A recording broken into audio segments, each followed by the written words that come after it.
the best way to practice recognizing pitches is to look at pitches.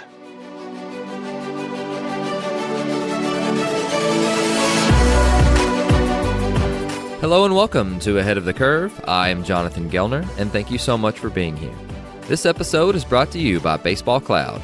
baseballcloud's revolutionary software platform brings to life the numbers captured by TrackMan and FlightScope. This provides colleges, players, and facility owners around the world a turnkey product, allowing them to analyze their data using key metrics and custom visualizations on one intuitive user interface. Go to baseballcloud.com to find out how you can have your own data analytics department for your program. Data has a story to tell, and BaseballCloud gives it a voice. In this episode, I welcome Dr. Peter Fadde, pitch recognition expert and chief officer and co-founder of gameSense. Dr. Fadde is also a professor of learning systems design and technology at Southern Illinois University. On the show, we break down the science of pitch recognition and the valuable methods of training hitters to achieve this skill. He also explains occlusion training and ways that his pitch recognition product at gameSense is preparing players and coaches to implement it into their training systems. Here is Dr. Peter Fadde. Dr. Fadde, thank you so much for joining us on Ahead of the Curve today. Well, thank you very much for having me. Absolutely. And just for our listeners to get a little bit of background on what brought you into the game of baseball, can you just, throw out there for us essentially what made you get into the game of baseball? Well, I wasn't a good baseball player, but I grew up actually in the tropics. We didn't have organized baseball. We played baseball out on a field, and moved to the States like for the last year of Little League. And so to have uniforms and a field with a fence and umpires, oh my gosh, it was unbelievable. Awesome. So, I played a little bit and I learned enough to kind of help both my son and daughter play well enough that they both played their sport, baseball and softball in college. Felt pretty good about that. And my career was in video, and I was working as a video coordinator, Purdue University, primarily with football, breaking down video. Okay. Analysis and kind of doing a piece by piece PhD. And so when it came to dissertation time, I needed to have a research project. And I just knew from working with that there was more learning that could come from video and data together. Mm-hmm. Like it's great for coaches' analysis, but it wasn't always leveraged that well for getting into players' heads. Okay. And, it doesn't matter how great your scheme is if they don't understand it, can't execute it. But anyway, as I prepped for that, it really led me to this work, a lot of it out of Australia, starting in about the early 1980s, where they were taking like faster than humanly possible decision-making in sports. And, nothing's more extreme than baseball hitting. Mm-hmm. And try and say, okay, where's this magic coming from? Because they can do the tests, and even somebody like a Pujols doesn't have superhuman reaction time.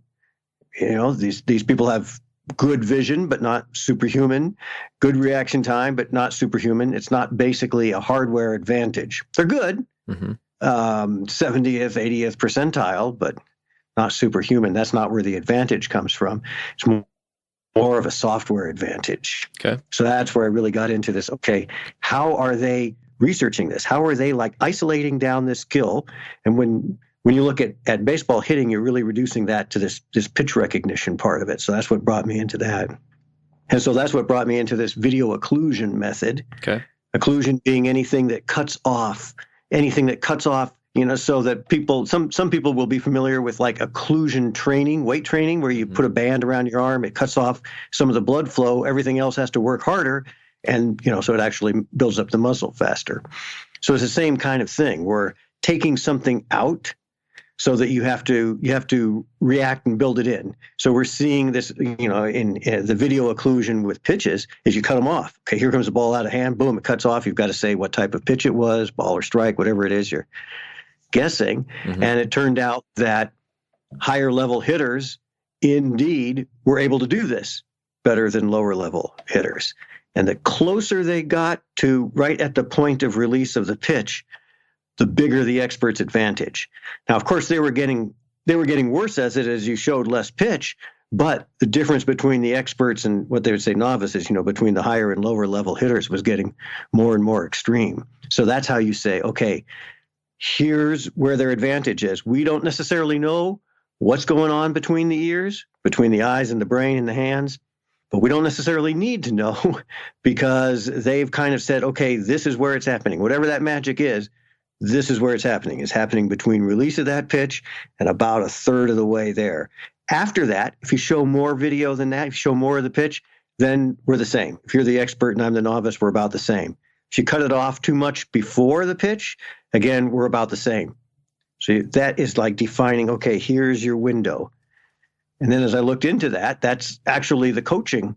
The coaching convention would be that that's where you've got to be making your read in order to really, first of all, halt your swing if you're going to, and second of all, kind of direct it to the area of the strike zone. You're going to continue to adjust your swing all the way into it, but you have to make that first kind of large motor, lower half type of direction where you're going with it based on that early read. So that was that whole area, and then saying, okay, I got it here. If this is how they're measuring this, if this is how they're testing it, if you can test it, you can train it. Sure. You just put a score on it.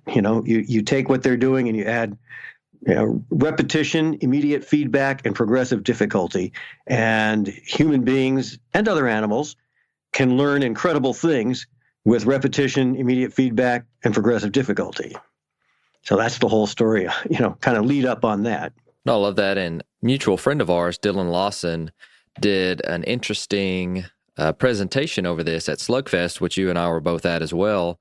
And he used a video that wasn't baseball, but it was of soccer players, and somebody was kicking them a ball. They were trying to score a goal, and they would cut off the lights at about 2/3 of the way to where they were going. And I can't remember what the professional soccer player, who it was, but they were able to still kick the ball into the net whenever it was completely black. And so I thought that was extremely intriguing. And so you're saying that we can do that with baseball players as well.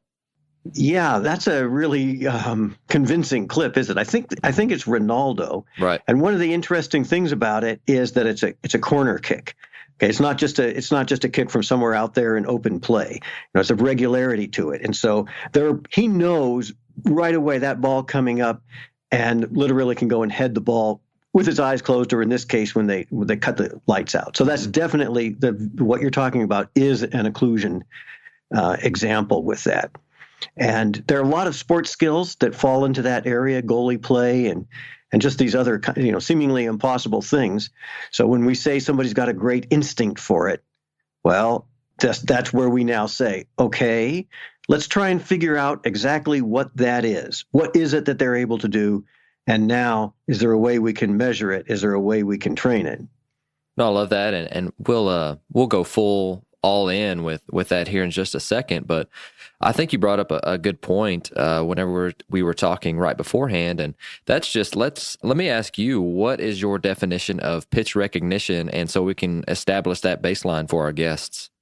That's actually much more interesting than you'd think. I'd love to have a panel at like Slugfest if they do it again, ABCA or one of these things, with just that out there. Say, what is pitch recognition? And then how is it different than like plate discipline? And so to me, pitch recognition is the perceptual skill. So when I say perceptual, I don't mean vision. I mean making meaning out of the vision. So it's definitely visual. You're getting that visual information, but you're making some sort of actionable meaning out of it. So when we have people doing like the occlusion app, our gameSense app, they might be guessing the pitch type. Ultimately, when you're hitting, you might not care about that. But it's like the weight room. You got to do something. You go down and you do squats, or you do something. You don't just go in there and start throwing weights around. What you're really building up, to me, what pitch recognition really is that you start processing actually before the pitcher goes into his windup, because you're doing what Ted Williams called proper thinking. Mm-hmm. You're thinking about this count, you're thinking about the game situation, your scout for this pitcher, how he's pitched you before, how he pitched the last left-handed batter, et cetera. That's all your strategic thinking. So you've got that going in there, which kind of leads you to, he might try and, sneak a fastball by me here type of thing. So you kind of have reduced what you're looking for. You're not guessing, but you're kind of reducing it from 4 or 5 pitches you're looking for to 1 or 2. Sure. And then, you start processing his whole windup. Some coaches will talk about dancing with the pitcher, and you're kind of getting that feel and moving your attention to the ball coming out and gleaning information, which you might not be able to describe, but your eyes and your brain are picking up. Maybe it's like a skinny wrist for a breaking ball, or, you feel like you see more white. And usually guys can't even really express what it is that they're seeing. And then the ball comes out. So if I have picked up that early read of just, even if it's just not a fastball, and then here it comes out and it's coming like really a nice centered type of, that's what the trajectory is. But my early read is sending off an alarm in my mind that that's not a fastball. I lay off of the first pitch, back foot slider, and now I'm up in the count. And I move ahead from, and really what you're doing is you're getting that early information, and you can kind of image the rest of the pitch. In other words, your mind's filling that in. You see this, and here's what you see out of hand. Here's what it means at the plate. Out of hand, at the plate, out of hand, at the plate. And we're trying to build that where you've almost got that image. You see the whole picture. You see the whole shape of the pitch, essentially, from what you see in that first third. Well, that's interesting. Talk to us about, the methods behind video occlusion and how we take it from the app or how we take it from the video that we're watching, and how do we transfer it to actual on the field. So have you guys obviously you guys have noticed some positive trends in that, but if we're really trying to go all in on it, or a coach like myself is wanting more information, just throw that out there for us if you don't mind.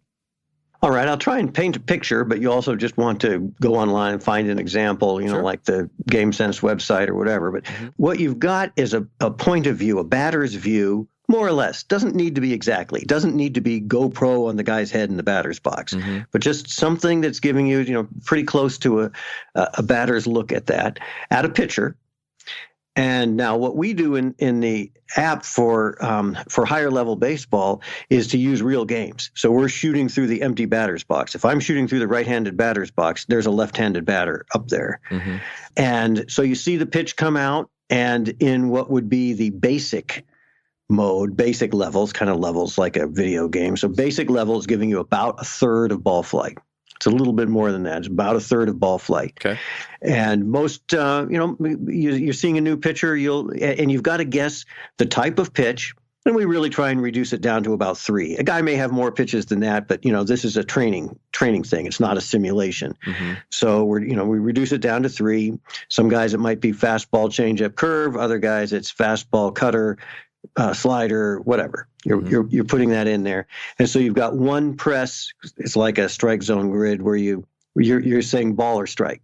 Sure. So you're saying slider, strike, fastball, ball, like that, and then it gives you immediate feedback. The screen cuts to black. It doesn't freeze on that. So here comes the pitch out, and boom, it cuts to black, and you've got to guess the pitch type and ball or strike with one press.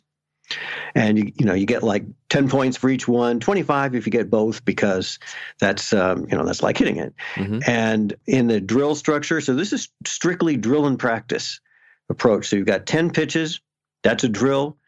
It takes about a minute and a half. You get a replay if you want it. So it'll give you feedback, like it'll say if it shows, it might show with the feedback on that yes, I was right that it was a slider. I was wrong that it was a ball. It was a strike. I go, oh, wow. I can press the replay. And when I press the replay button, I'm going to see that same pitch again, but now I'm going to see the full pitch, and I'm also going to see a wider view of it so that I see the plate, the catcher, the umpire, the whole thing. And I kind of see the shape of the pitch in there. And I go, oh, geez, that was that back foot slider. Okay, good. Boom. Mine, that's just one you enter in the database, one of thousands that you're going to enter in the database, just like you do when you're hitting. And you get another pitch, and after 10 pitches, it gives you a score and gives you a recommendation to repeat it if you didn't get the criterion score, or choose something new. And you can do what you want. Like there are some of the guys, especially the pro guys, who only do the advanced level.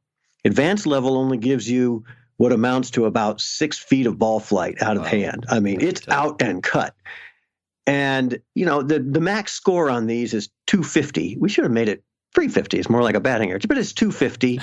And so guys will be, and again, these are pro guys, and they're doing it, in season as kind of a warm up in the clubhouse before games, and on an iPad or on their own iPhone. And, I'll track this. And we had one team, I got to do a bit of a focus group with some of the guys. So I'm saying, I noticed some of you guys just keep doing this advanced. You're getting like 95 points. That's not very good. I mean, it's kind of guessing. And they'd say, yeah, that's fine. It's we're not trying to prove anything to anybody. We're just trying to improve ourselves in this. And, that's where I want to be, where I can see that. And so they'll just bang, bang, bang, bang, bang, bang on it until they get through.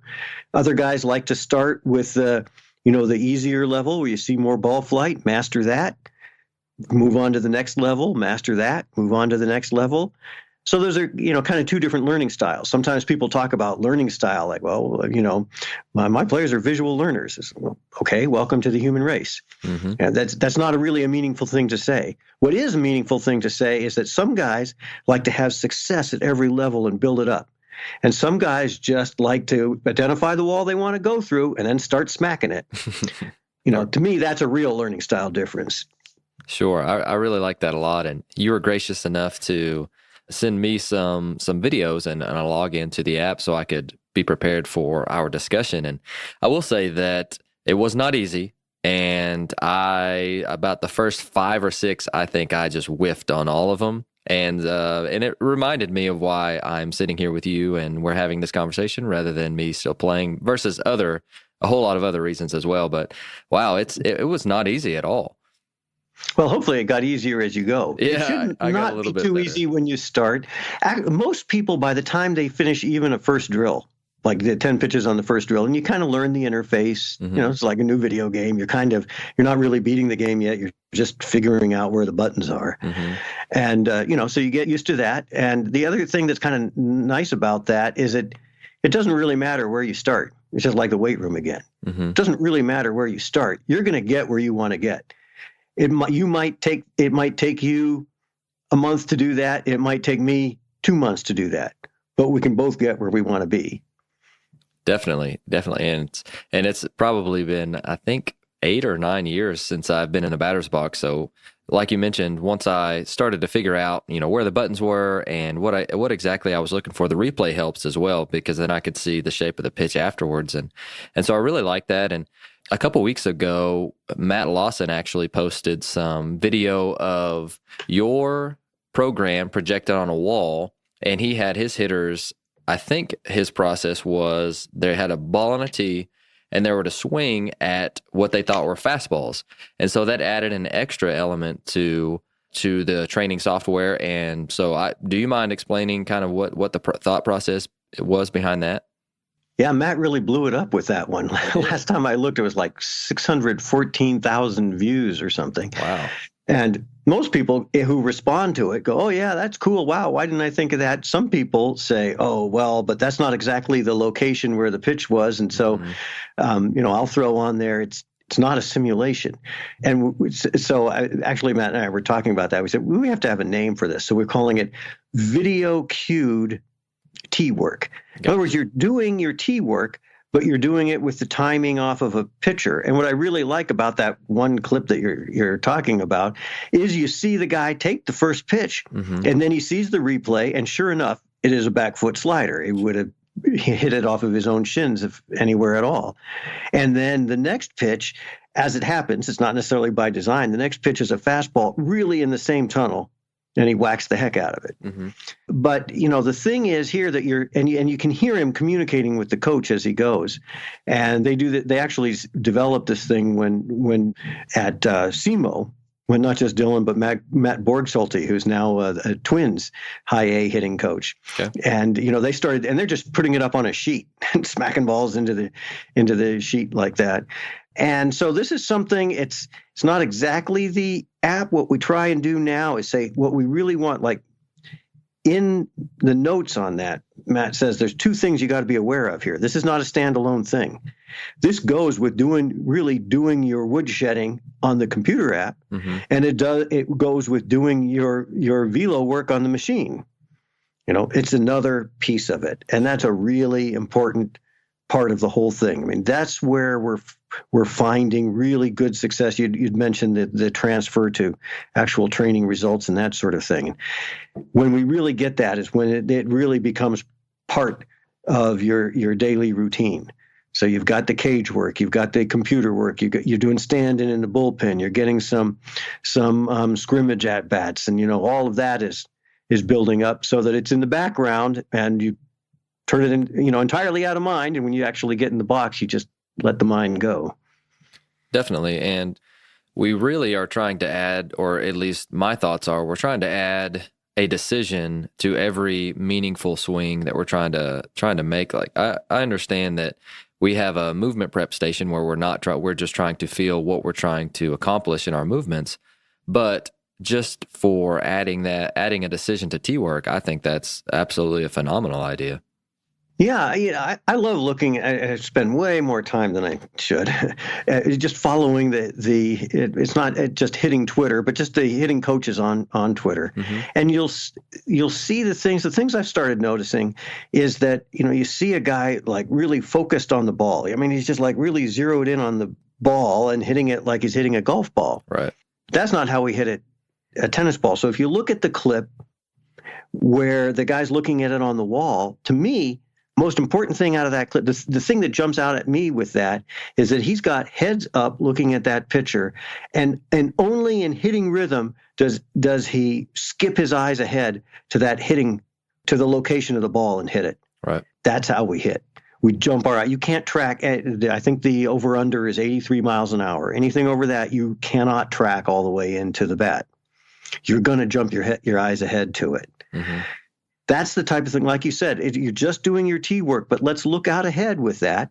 And what you hope you get to, what you'd like to get to, is something that any coach would tell their hitters, which is visualize a pitcher, visualize a pitch coming out that's going to get to that location, and then visualize hitting that pitch with whatever mechanical adjustments, staying inside the ball, outside, driving it opposite field, whatever that's what you're working on. And yet, that's a really hard thing. That's a major cognitive skill we're asking a guy to do, is to visualize that. When you see people doing their tee work, I don't think they are doing that. Right. And if they doing that, just like you said it, every single hit off of that tee, you're also adding in this other component. You're seeing the pitcher deliver it. And you can tell if a guy's doing it, if he's triggering, he's into his swing, his eyes drop and he hits the ball. There's a head movement where you go to hit the ball.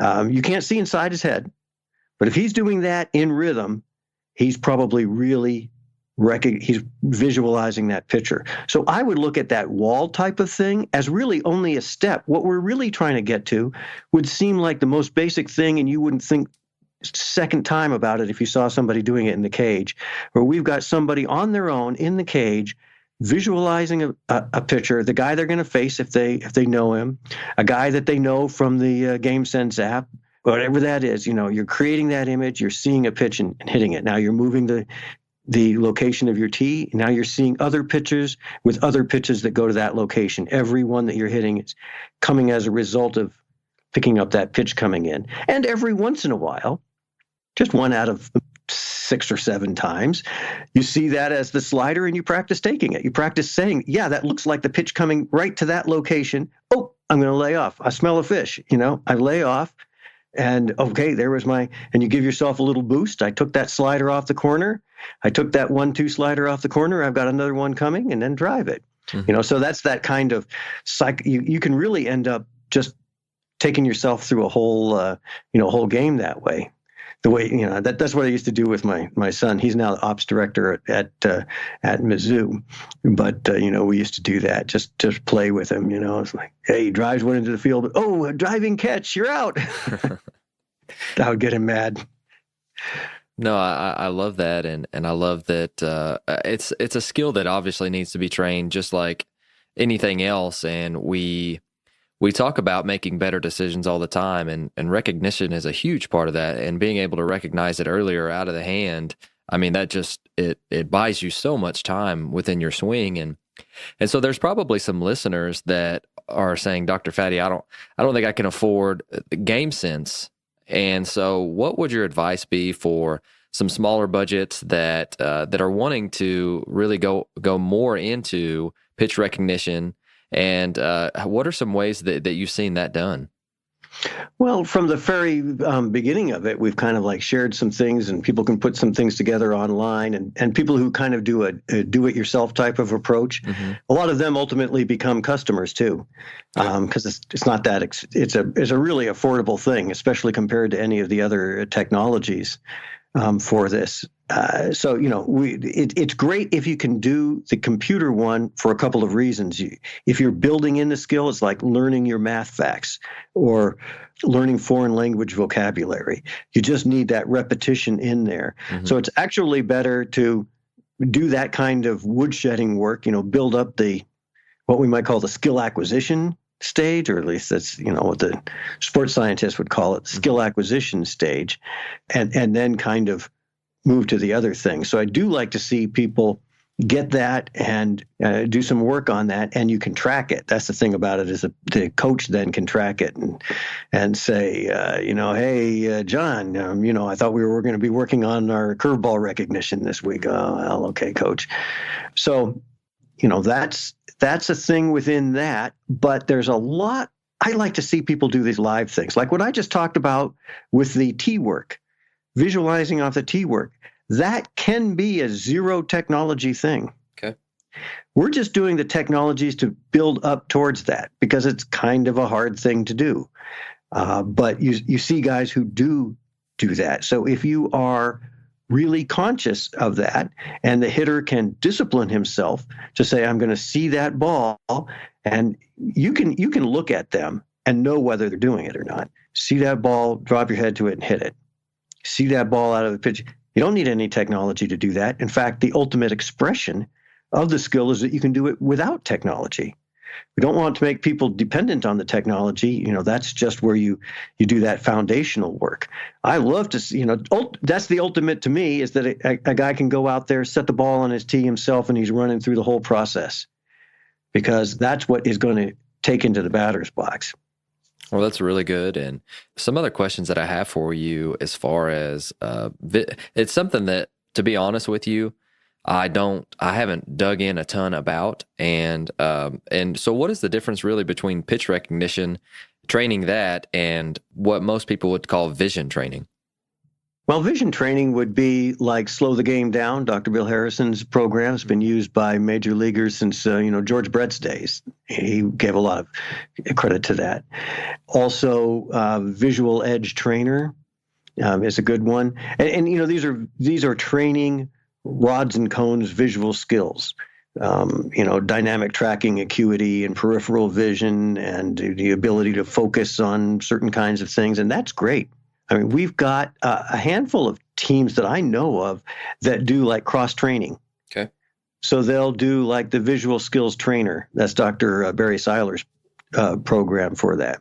And that's a vision skills. Doesn't really have anything to do with baseball. And even Slow the Game Down, although it'll kind of give it a baseball background, what it's building is particular visual skills. Well, that's great. It doesn't quite give you the pitch recognition, but it's giving you those skills. So I think it's fantastic to like cross train between those. So, you come in every day, you've got to do 10 minutes of work. That's either one of them that's all we're talking about is 10 minutes of work. And, 3 days a week, you're doing the visual skills, and 3 days a week, you're doing the pitch recognition skills. Interesting. Building them both up. Let me take a few seconds to tell you guys about OnBaseU. OnBase University is an organization that studies how the human body moves in baseball and softball. They offer certification seminars that teach coaches, trainers, and medical professionals how to assess an athlete's physical ability to perform movement patterns that are specific to hitting and pitching. For example, they just put up a blog post on their website, onbaseu.com, that discussed why hip internal rotation is important in hitting and how they evaluate it with their OnBaseU screen. If you want to learn more about OnBaseU, I did a podcast with the OnBaseU founder, Dr. Greg Rose, episode 78, and he talked about how he modeled the screen after golf assessments that he created for TPI. They are hosting pitching and hitting seminars in Phoenix, Newark, and Houston over the next few months. I will be attending one soon, and I hope to see you there. Definitely. And so a couple weeks ago, I'm a huge Pete Lorenzen fan, and I don't know if you follow him. He's at Success Leaves Clues, and one of the occlusion drills that he does is he puts, I don't know if it's a blanket or if it's a mat or what, but he drapes it over the L screen, and they have to, pick up his hand on the outside of the L screen, but they're trying to anticipate when it's coming in. So is that kind of the same occlusion that you're talking about? I know it's at a different point in time, but obviously they all have value. But what do you think about things like that? Well, I would say I've seen that too, and I find it interesting. And this is one of the things that I do with like the pro teams that don't just have the app, but they've also got the consulting built into it. Sure.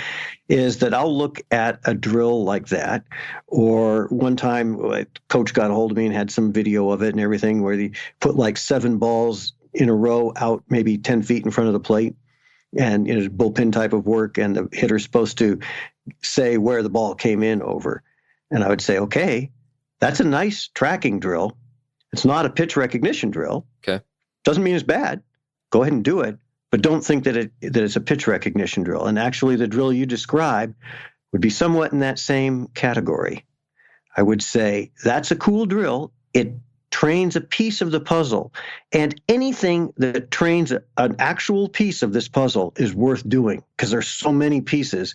Every one of those is a place you can improve. The bad news is no wonder hitters getting slumps because there's a lot of pieces. But the good news is any one of those, if you choose one that's actually a piece of it, is something you can improve. So the one that you just described is a piece. It's worth doing. I wouldn't call it pitch recognition because you're not getting the feel of the pitcher's windup. You want to start gathering information within all that.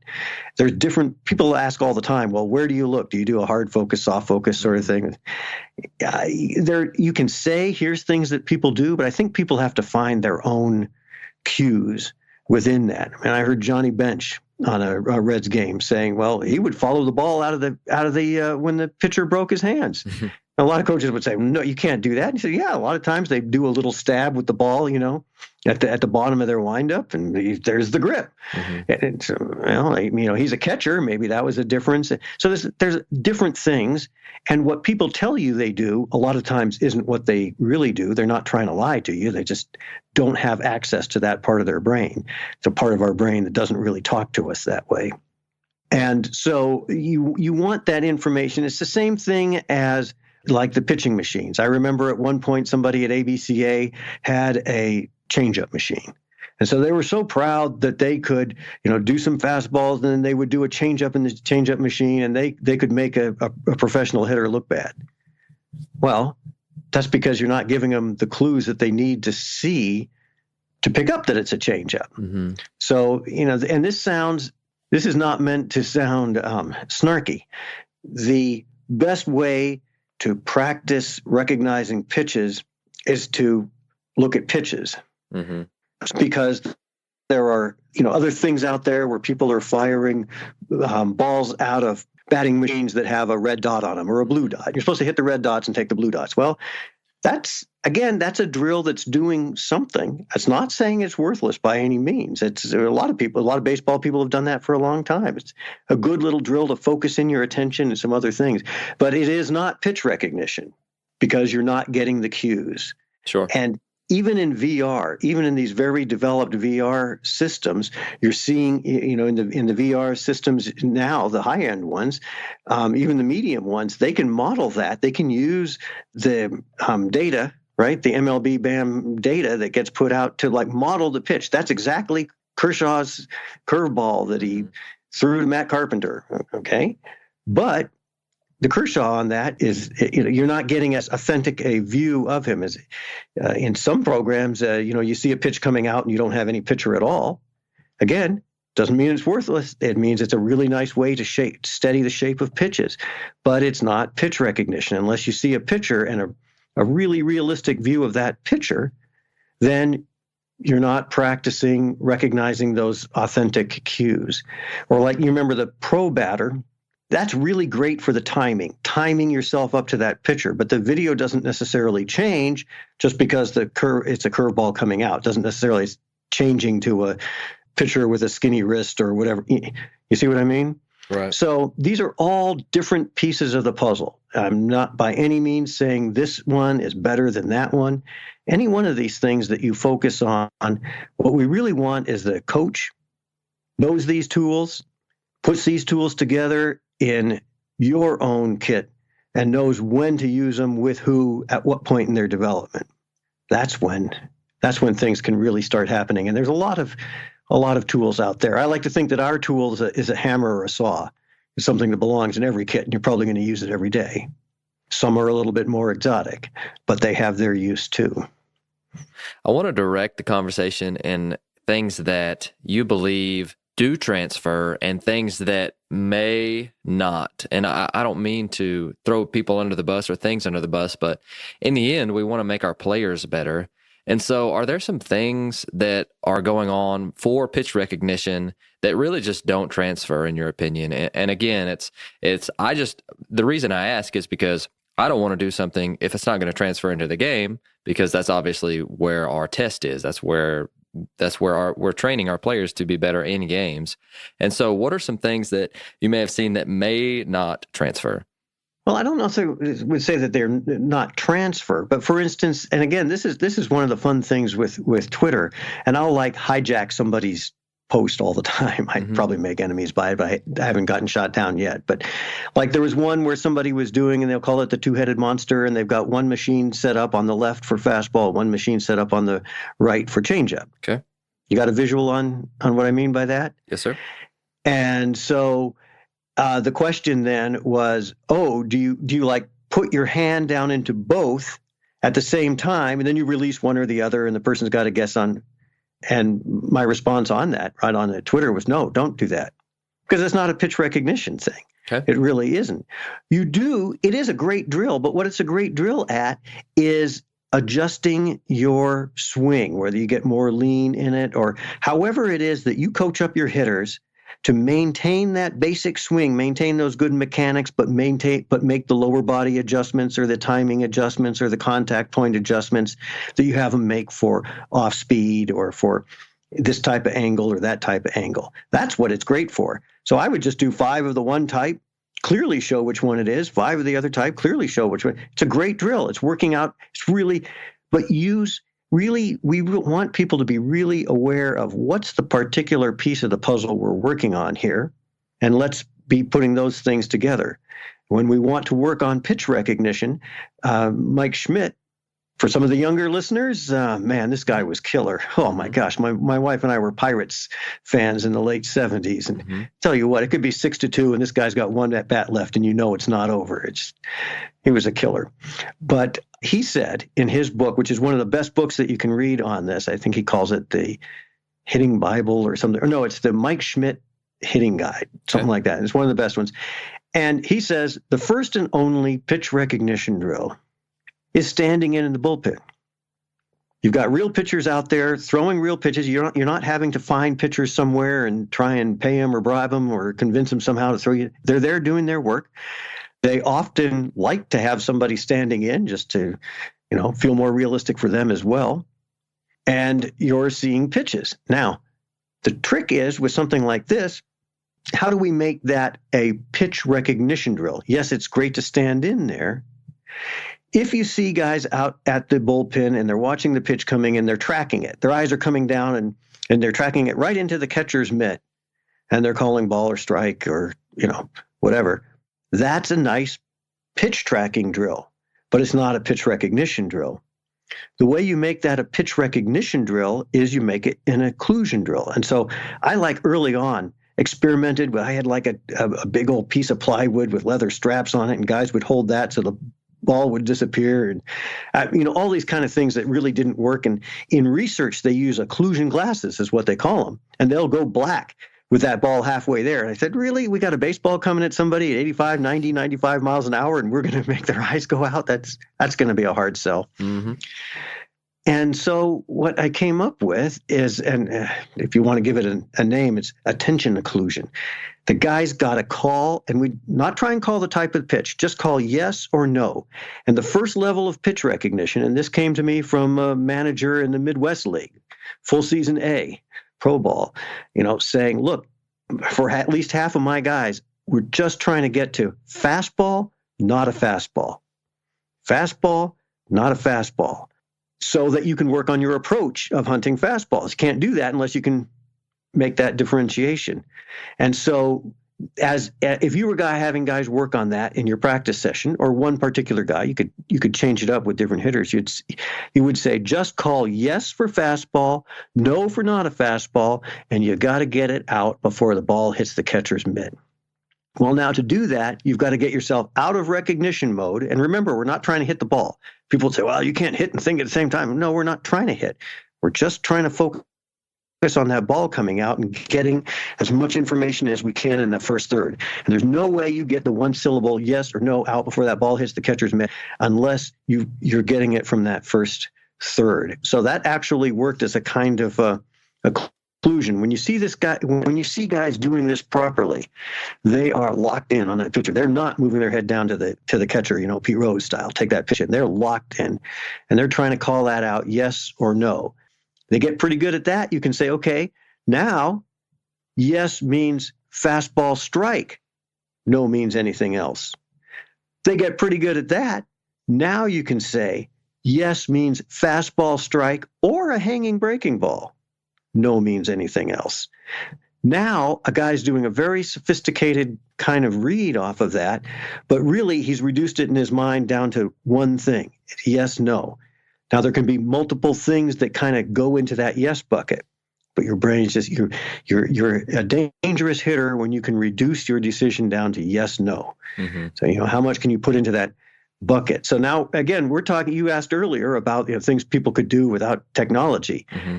If you do it really, really well, there's no reason why. About this time of year, when the pitchers are getting up to speed, even inside in the tunnels, but certainly as you soon to get outside, man, have a hitter in there.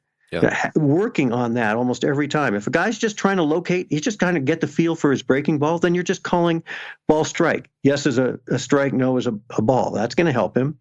If you're saying no every time he throws his curveball that doesn't have a hump in it, then he knows he's got to tighten that thing up a little bit because he's not got a chase pitch. Mm-hmm.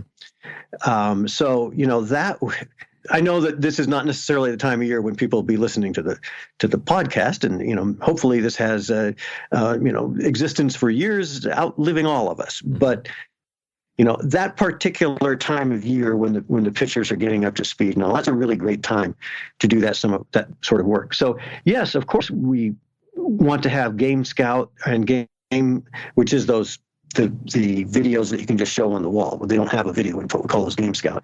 And the gameSense, where you're doing it to in the computer to build the drill on the iPad and the iPhone.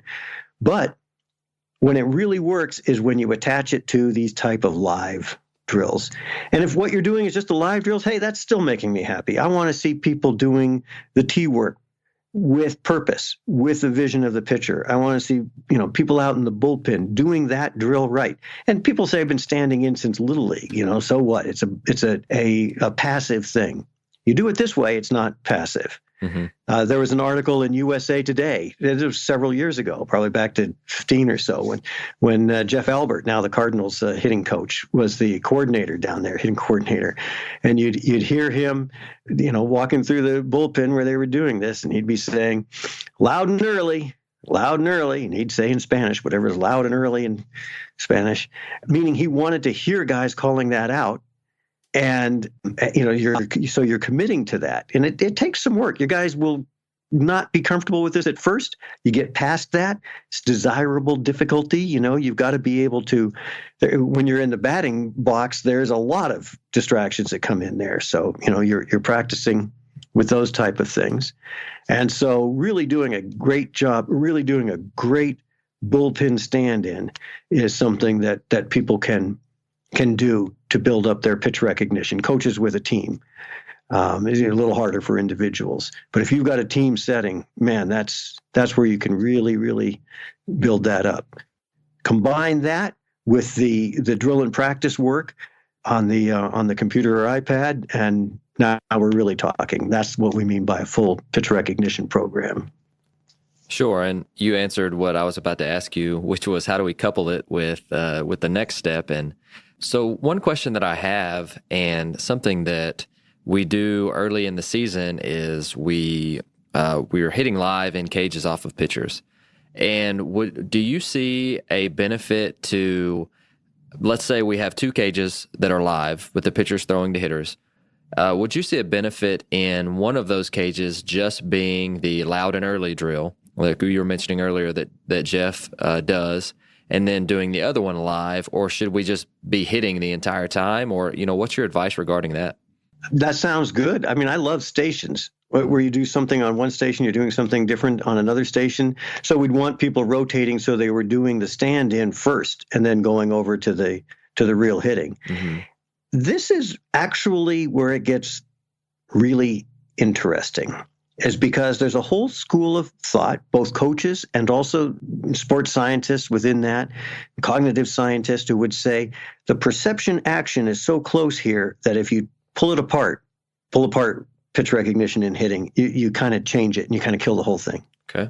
And then there are others of us, and I'm obviously in the second camp, that believe you can pull these things apart and you can woodshed up on this aspect, you can woodshed up on that aspect, you can woodshed on and of course, guys are completely familiar with doing that with the mechanics part of it all the time. I mean, that's how we teach mechanics. Right. And then it's like, okay, but for the vision, perception, decision-making part of it, we just have to have live at-bats. So all we're doing is saying, okay, can we take that part-task approach, and can we do that with the visual, perceptual decision part as well as with the mechanics part? And so anything that, kind of pulls that apart.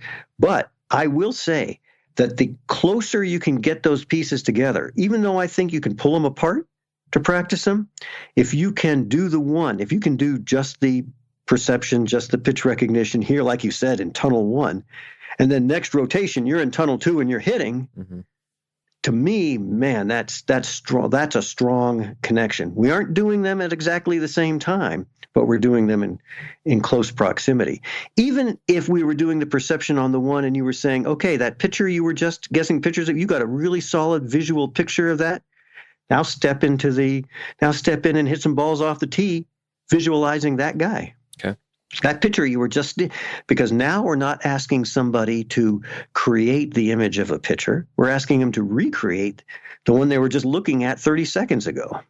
So yeah, those kinds of stations like that, especially at indoor part of the season, in the winter time, is that's what I want to cultivate more than anything else. Is that kind of thinking in coaching? What little skill in doing this and kind of sequence these things together, mm-hmm. and work on this over here, this over here, this over here, and let it kind of add up. You got to be patient. Let it kind of cook together. No, I really enjoyed our conversation today, and it's a lot of thought-provoking information for not only myself but the guests that are listening, and how do we implement this more, and how do we implement this better? Because in the end, our players are going to benefit from this, and I challenge myself and I challenge our listeners to actually ask all of our hitters, what are they seeing? And how are they picking up the pitches? Because I think that's something that's probably a little undertaught. I know I have not done that as well as in the past as I need to. And so I may immediately go do that tomorrow. But just if anyone wants to get in touch with you, Dr. Fadde, and really pick your brain about any of this, what would be the best ways to do so? They can email Peter at gameSense Sports, one long word, gamesensesports.com. So that's a direct email. Okay. There's a place on the website where you can just fill out a form, but that kind of goes out to everybody. So might as well just as well email that. And I really like to get. I had an exchange with a coach yesterday, in fact, where we were talking about he wanted to be able to kind of judge at bats. So we were going back and forth on on what are you judging with that? How are you scoring somebody on having good pitch recognition outside of them producing strikes and walkouts and things like this? And so that was kind of fun. Came up with a scoring system for them. So, I love those exchanges back and forth with coaches because I learn from those. And what's your Twitter account? So we can go ahead and if we have questions on there, we'll throw them your way too.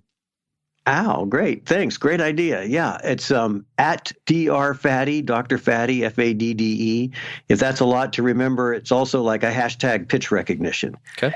So, I'm kind of obsessed with all of this. I'm not a hitting coach, but I stayed at the Holiday, and I've just got this one piece. I'm like really narrow and deep.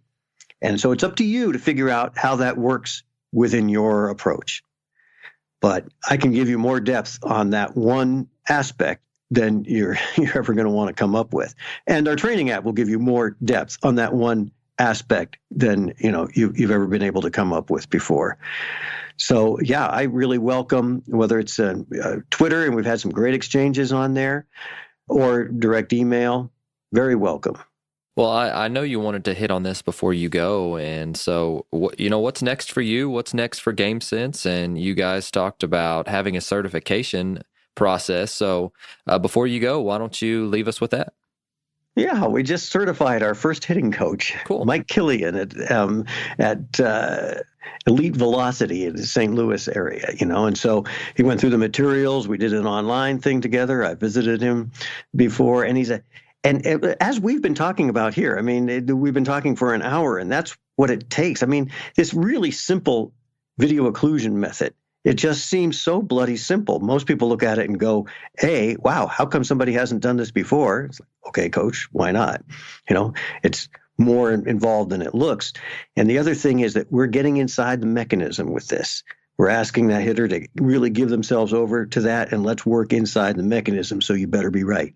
You want to be precise about that. And so we really feel like coaches and instructors working with hitters really need to have the full grounding in this. And so that's a certification. So, that goes on his web page and his flyer and everything else, just like he's BLAST certified, he's Epstein certified, and now he's gameSense certified. So I really like that, to say that people can trust that they go out and they can try and find a gameSense certified instructor, and that means not just that they have the tool, just like with BLAST. Anybody can have a BLAST, right, reader, but who really knows what to do with it? Who really knows how to help you improve your swing with this tool? So there's a difference between having the tool and really being that master carpenter who knows how to use these tools. So I'm really pleased with that, and we're definitely going forward on that. And then the other aspect, and I know that a lot of the instructors in particular work with both baseball and softball ends, and the softball is just getting so interesting now, and we're getting inquiries and working with national teams because it's coming back into the Olympics. So that's always driven the softball thing, and so softball is just getting that attention.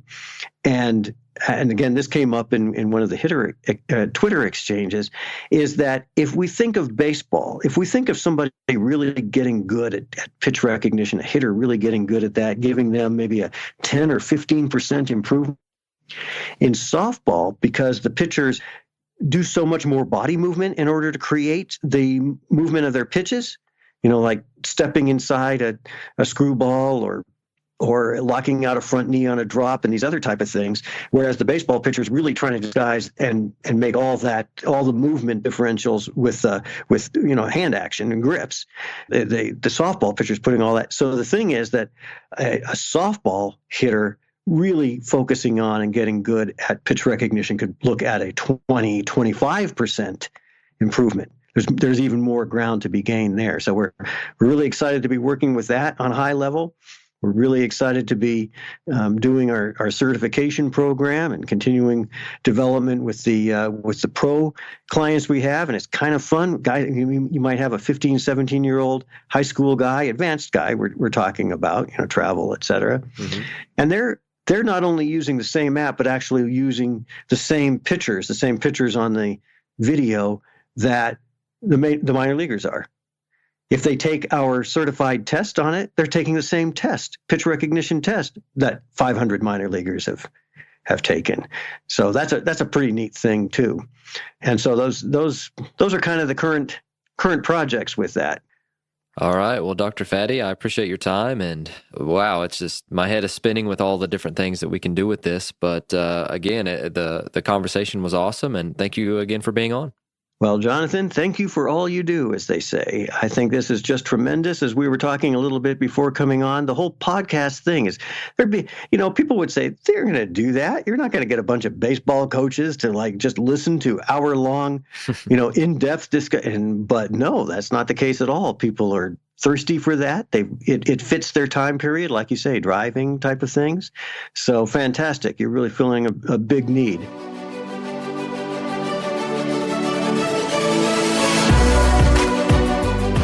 Thank you for listening to Ahead of the Curve. Before you go, I'd love to be able to get in touch with you, and we have several different ways of doing so. You can follow us on Twitter and Instagram at AOTC_podcast. You can join the AOTC Coaches Facebook group, and if you want to be a part of the mini clinic emails, both of those links are listed below. If you enjoyed the show, please consider leaving us a rating or review to help others find and stay ahead of the curve.